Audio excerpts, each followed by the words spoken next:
the workshop teams came together, saw all the data that we had pulled together, and it was all pointing towards how can we make stronger relationships within our organization so that we really have folks that stay. They're here to serve their patients. We have friends within the system, friends that we can rely on when we're having, that tough case. Who can I call? Hi, everyone. I'm Tracy O'Rourke. I'm Elizabeth Swan. And we are from GoLean6Sigma.com, and you're listening to the Just in Time Cafe podcast, where we bring you fabulous apps, polls, news, books, and people so you can build your problem-solving muscles. We've got a healthcare guest today. Should we cut down on the coffee? No. Okay. Go get us some big bad mugs of brew, and I'll grab menus. Okay, meet you in the quiet room. Okay, Elizabeth, so we've got our coffee. What else is on today's menu? We got a number of treats. In this month's poll, we find out exactly how long it takes people to complete black belt projects. In the news, we'll discover how data collection is going to help save the planet. A truly inspiring article. I appreciate that one. For Q&A, we'll answer a question about analysis paralysis. And for today's special, we get to interview Aisha Ahmad, who is helping to keep desperately needed nurses by developing a mentoring program. Sound good? That sounds great. And remember, stay tuned for this month's coupon code in order to get a discount on GoLean6Sigma.com's online training. Let's get to the poll.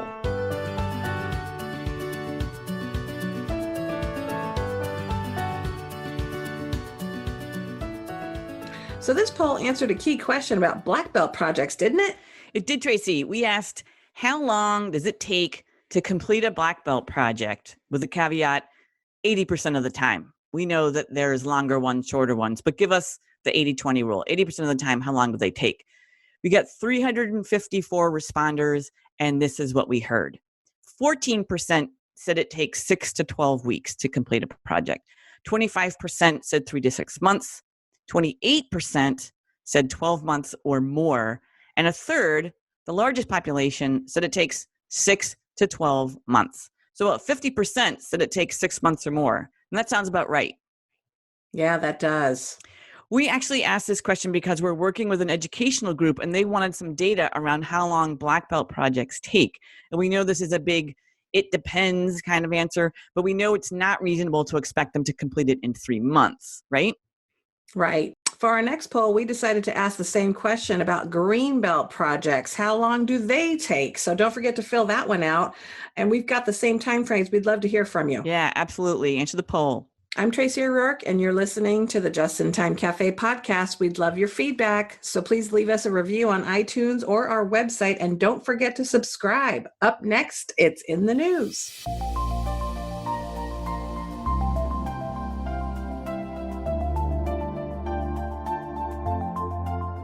So I love that data collection is going to help save the planet. Don't you, Elizabeth? I do. This is a great article published by Food Tank. I was unaware of this organization, but they've got a wonderful mission statement that I will read in full. They say, we're building a global community for safe, healthy, nourished eaters. We aim to educate, inspire, advocate, and create change. We spotlight and support environmentally, socially, and economically sustainable ways of alleviating hunger, obesity, and poverty, and create networks of people, organizations, and content to push for food system change. So that's powerful, big vision.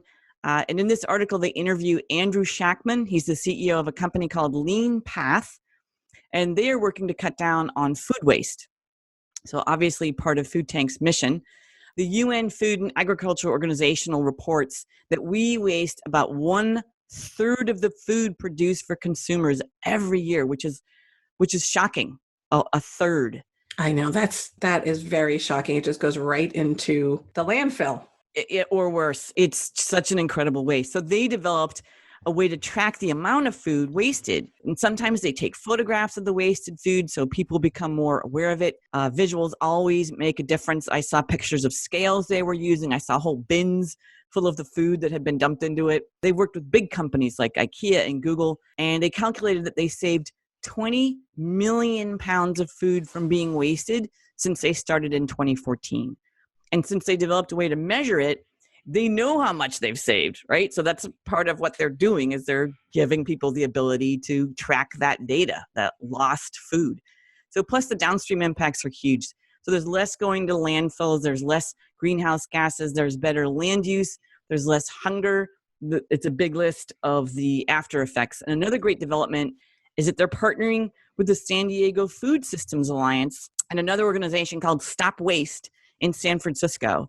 And he refers to this community of waste warriors, which I want to totally steal that term, but Yeah, I love that term. yeah, it's amazing what a little data collection can lead to. I love hearing about things like this. I've already talked to a lot of people I know in the restaurant business to find out if they know about it. It totally gives me hope. Yes, that is very inspiring. And to think that there's so many people that are hungry in our country, even in our country, and we're just wasting food. It sounds to me like it's a distribution issue, right? Getting the food to people to eat versus just being thrown out. Actually, this is interesting because I talk to people who look at, composting and what you're talking about, that distribution system afterward. They're talking about the source. Like, why are we ordering more food than we can use? So yes. So sourcing. So they don't want to run out, right? They're worried about running out of food. And so they order too much. Exactly. Well, that is very inspiring. And I'm a big fan and advocate for not wasting food, like I think many Americans are. Yeah, you've done some great work with Feeding San Diego and other nonprofits, which is also a great organization. Yes. I'm Elizabeth Swan, and you're listening to the Just in Time Cafe podcast. In a short while, we'll get to hear my interview with Aisha Ahmad, the Lean Performance Improvement Manager for Memorial Healthcare in Orange County, California. Next up, it's a question from one of our listeners.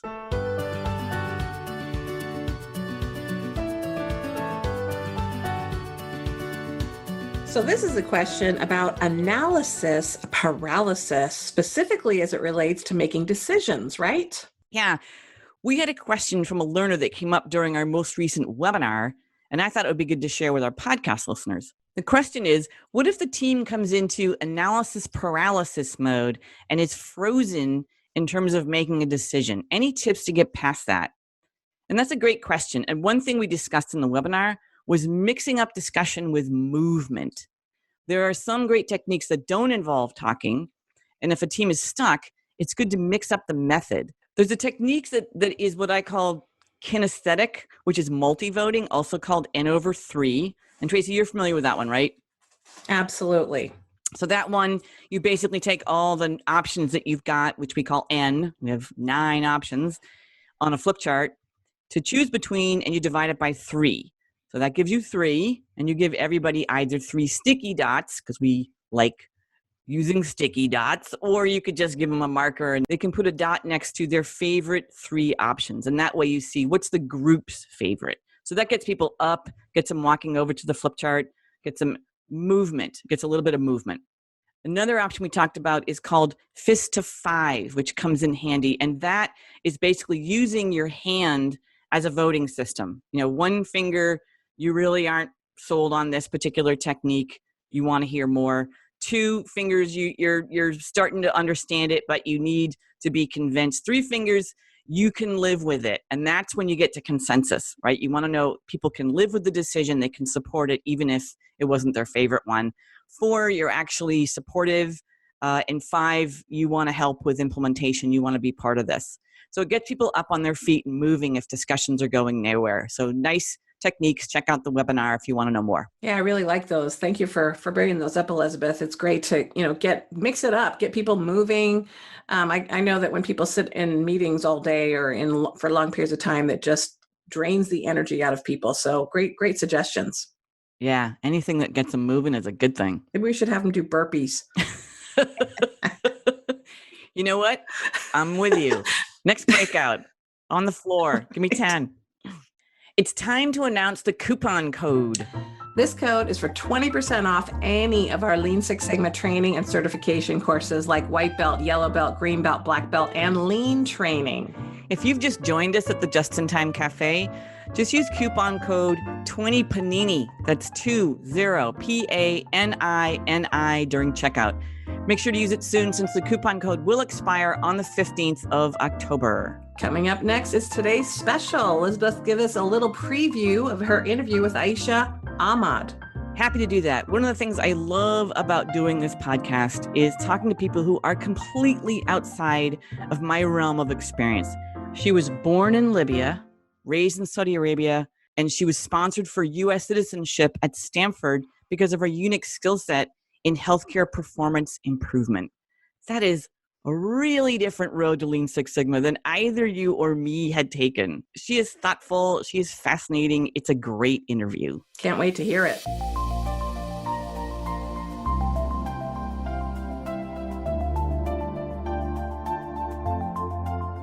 Hi, and welcome to today's special. My guest is Aisha Ahmad, the Lean Performance Improvement Manager to Memorial Care, a large 4-hospital system in Orange County, California. Welcome, Aisha. It's great to be here, Elizabeth. Thank you so much for the invite. Absolutely. Born in Libya and raised in Saudi Arabia, Aisha went to undergraduate and graduate school at the University of Iowa, and then she did her postgraduate studies at Stanford University Medical Center. Aisha was sponsored for U.S. citizenship at Stanford for her unique skill set in healthcare performance improvement. In 2013, she was awarded the Joseph Mignola Award in San Francisco for her work at the Curry Senior Center. That's a center for the homeless elderly. Aisha is very active in the volunteer community where she's involved in community and civic awareness activities. She speaks Arabic, French, Urdu, and lucky for me, English. Aisha lives in a small beach town of Los Angeles. She recently took up sailing and she travels on international humanitarian trips as often as she can. I learned about Aisha from Sally Toyster, head of operational excellence for Marriott Hotels and a guest of this program. Sally and Aisha met on a Women in Leadership panel at a Process Excellence conference, and I'm glad she made time to meet since we love talking about women in leadership. First off, I want to reflect on your path to where you are now. Aisha, this is a different path than most of our listeners experience, and I know you were influenced at an early age by your father. Can you describe that a little bit for our listeners? Yeah, absolutely, Elizabeth. My father was a radiology administrator, so he was a radiologist physician, and he was also part of the hospital administration team at King Saud University, which had 2 different hospitals in Riyadh, Saudi Arabia. So I was very impacted as a child. I often went to the work with him, watched him doing ultrasounds, performing x-rays, watched his patients coming in. And that's really what got me interested in healthcare to begin with. And you said sometimes he would even give you charts to review or sort of pulled you into the work a little bit. Absolutely. How else are you going to keep a young child engaged? Instead of bringing coloring books, what he would do was pull up some x-rays and show me where the broken bones were and then teach me that way what the different bones are, what the different fractures are called, what soft tissue is, all of that on an x-ray. And back then, in the U.S., we wouldn't even dream of it today for somebody to come and practice an ultrasound. But back then in Saudi Arabia, I had the luxury of practicing ultrasound on either my sister or another family member who would allow us that on one of the open machines. Wow. You were learning by doing when you were a little kid. Absolutely. Absolutely. What better way?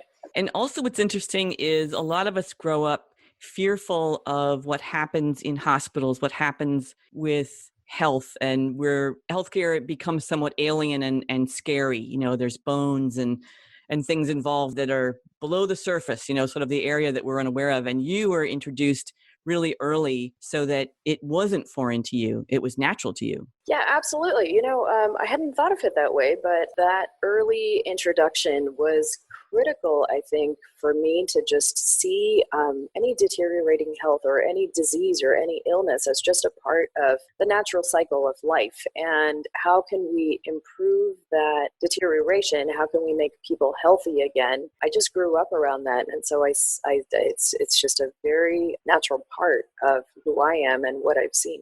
So onto your present role, Aisha. I know you run 2 Kaizen, the other word for those are rapid improvement event workshops every month, which is a lot as far as I have experienced. And so can you describe what goes into those workshops for our listeners? Yes, absolutely. A lot of hard work primarily is what goes into those workshops. Typically, what happens is somebody in our large system of 4 medical centers and over 35 medical clinics has brought to us a problem.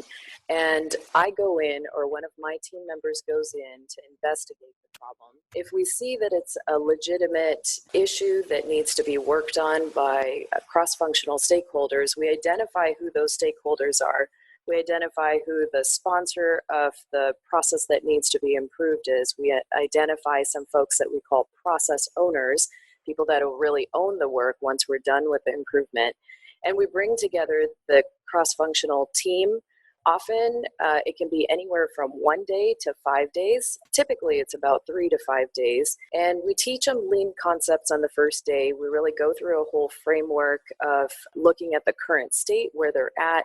We go out into what we call the Gemba, or the actual workplace, to investigate the problem with the team members. Second day, typically they're designing what they would like to do for the future state. And then by the third day, they're really working on implementing any projects. And at the finality of it, we report out to our entire medical center the project that we've worked on. That's a lot, because I know that even though you're saying that's, there's a 3-day session, there's a 5-day session, the work that goes on around that is huge. And you just mentioned, pieces of it.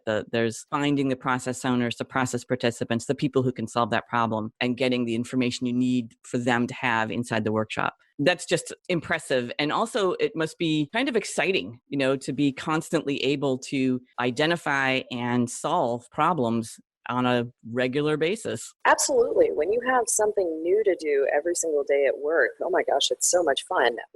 Healthcare is big. We always want to keep patients in mind, because at the end of the day, patients are the people that we're all working for and towards. So we tend to really involve patients, look at the problem or any issues that may arise or that have come up from the patient's lens, and really try to solve things that way. So you had a recent Kaizen, a recent rapid improvement event.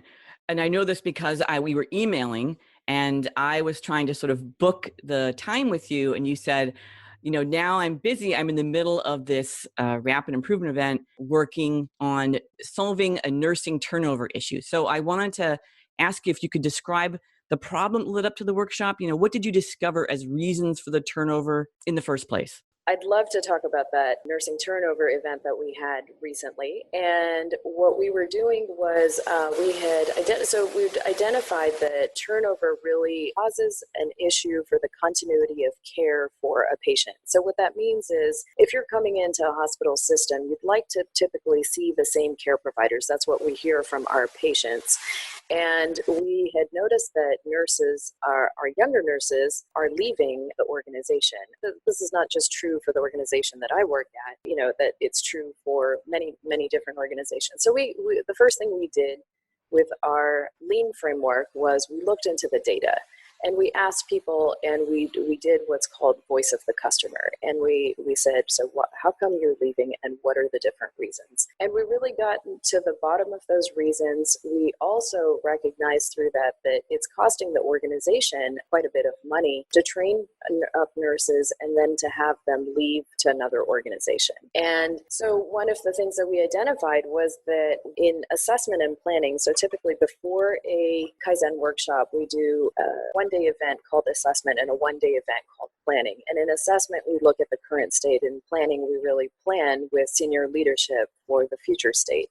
And we actually pulled in some of the folks from our workshop team into these sessions too. So what we saw was that they were voicing that they quite didn't have the relationships built up within our organization yet. And of course, then the workshop teams came together, saw all the data that we had pulled together, and it was all pointing towards how can we make stronger relationships within our organization so that we really have folks that stay. They're here to serve their patients. We have friends within the system, friends that we can rely on when we're having, that tough case. Who can I call? And so the solution for it was to develop a mentorship program. And what we ended up doing with the workshop team was partnering up a seasoned nurse with a younger nurse and really helping that relationship grow, helping friendship grow, providing that younger nurse somewhere to go and somewhere to ask questions, and maybe the questions that you can't always ask, but providing really that safe haven and a non-punitive environment, the culture of safety environment. And how's that going? Is it, because this isn't maybe very early on, I know it's only been weeks, but is it happening? Are you getting reports? So our first cohort is to go live on the 7th of August when our new nurses come in, because part of it was also bringing in our new hires into the system, as well as our folks who have been here for 1 to 2 years. So the different medical centers all have their own plan, and our first one goes live on August 7th. We had started some of the pilot in our assessment and planning too. That's gone very well. We've had some lessons learned from it, what works and what we can improve on. And that's what we're going to be starting up with our next wave in August. Well, that's exciting. And then I didn't realize the connection, but for our listeners, I was asking Aisha earlier what exactly was the Joseph Mignola Award. And that, to me, came as a parallel to the work you've just done creating this mentorship program. So can you describe a little bit your work with the Curry Senior Center? Yeah, absolutely. I'm so glad you made the connection, because mentorship is personally very important to me too. So my work at the Curry Senior Center, it started off just as simple as things normally do. I was invited by a friend of mine whose husband helped start the Curry Senior Center, and he was Mr. Joseph Mignola. And I just started volunteering over there. And the more that I volunteered at the center really is for the homeless elderly. And so we serve meals and we provide, there's a few beds there too, so we provide shelter to some of the homeless in the Tenderloin area of San Francisco. And what I did specifically as I got more and more involved, started to get to know the homeless and really started to get to know how to walk the Tenderloin even, because if you know San Francisco, you do not want to be walking around the Tenderloin unequipped with the resources to really be walking around the Tenderloin. And what I did with the group was I started a group called the Professionals and Leadership Society, PALS. We called ourselves PALS, and it's a number of young professionals, and young is only a word because it was really open to all ages. And so folks came together and were networking both professionally and socially. It was often folks that were there from out of town, out of state, were new to the San Francisco Bay Area, didn't have too many friends. So it was just kind of a safe haven for them. And what everybody did was we all just got to know one another, and we all are kind-hearted, and we were raising money for the homeless elderly. So we did that through a variety of different ways. One of the most fun ways that still is ongoing is we have relationships built up in San Francisco with different bars. And some of these bars will allow us to guest bartend.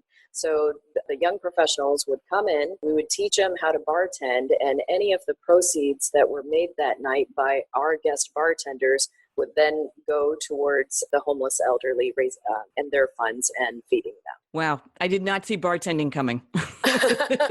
That's so great. I mean, what a lovely way to outreach. What a lovely way to engage people who are younger. What a social atmosphere. That's just a lovely opening. You know what? The thing is, it's got to be appealing too. Whatever programs we're making, it's got to be appealing to the appropriate age group. So yes, let's say I'm new and I'm young and I'm in San Francisco. Is the most attractive thing to me going to be, let me go work for the homeless elderly? Sometimes maybe the answer is yes, and sometimes the answer is maybe, but let me think a little bit more about it. What else is there?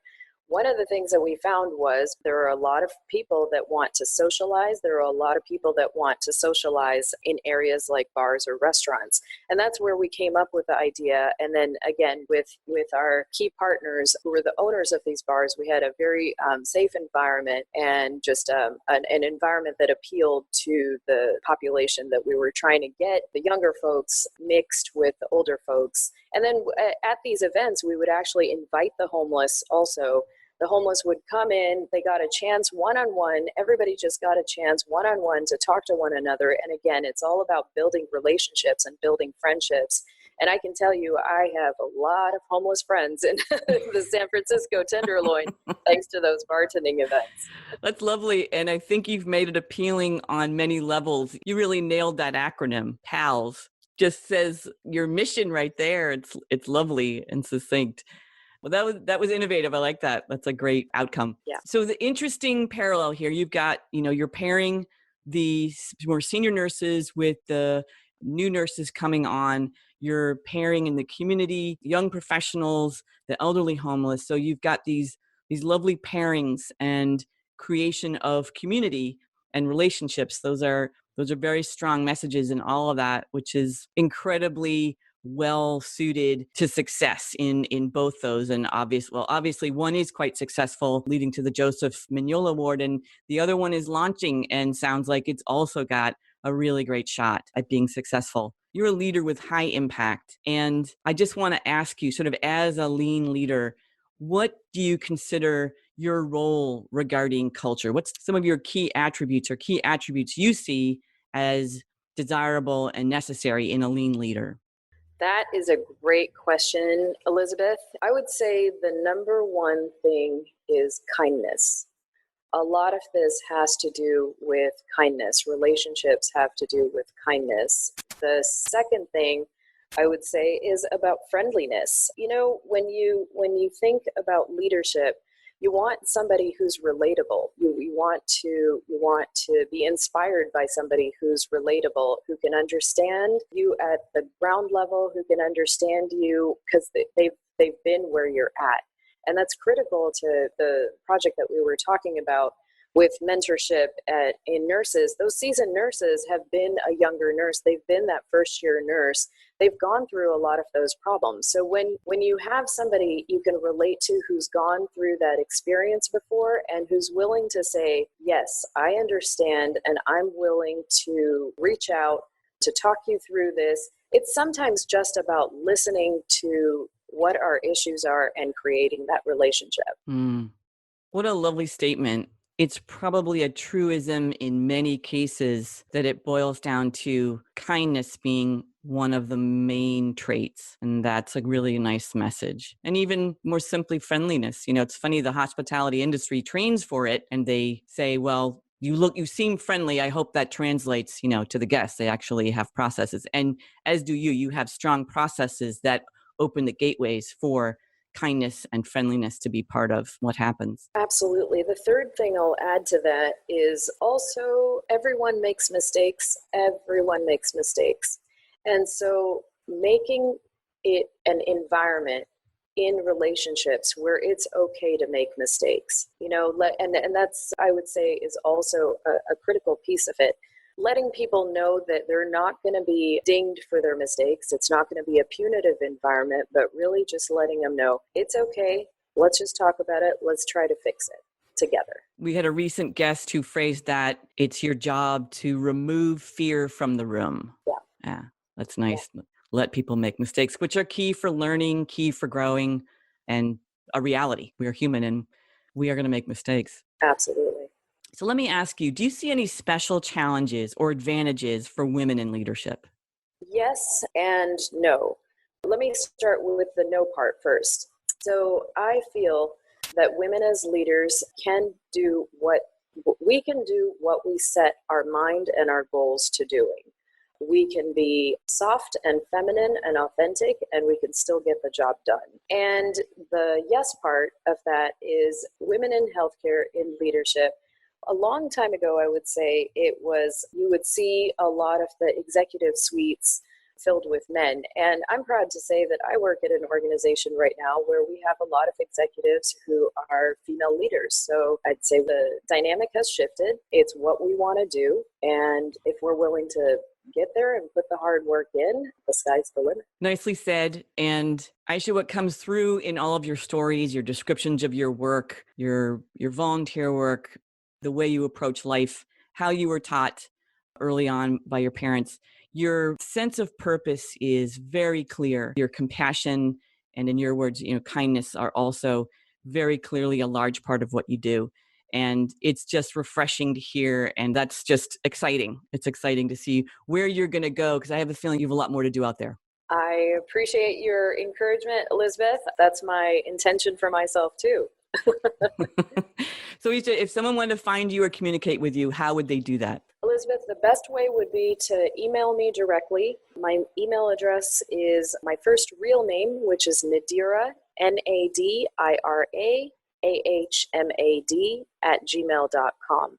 So it's Nadira Ahmad @gmail.com. And I can also be found at LinkedIn as Aisha Ahmad. I work at Memorial Care in Orange County. Lovely and wonderful. You've been listening to the Just in Time Cafe podcast. My guest today has been Aisha Ahmad, the Lean Performance Improvement Manager for Memorial Care. Thank you so much for sharing your experience with our listeners, Aisha. Thank you so much for the opportunity. Really appreciate it and look forward to hearing from all of the learners. Awesome.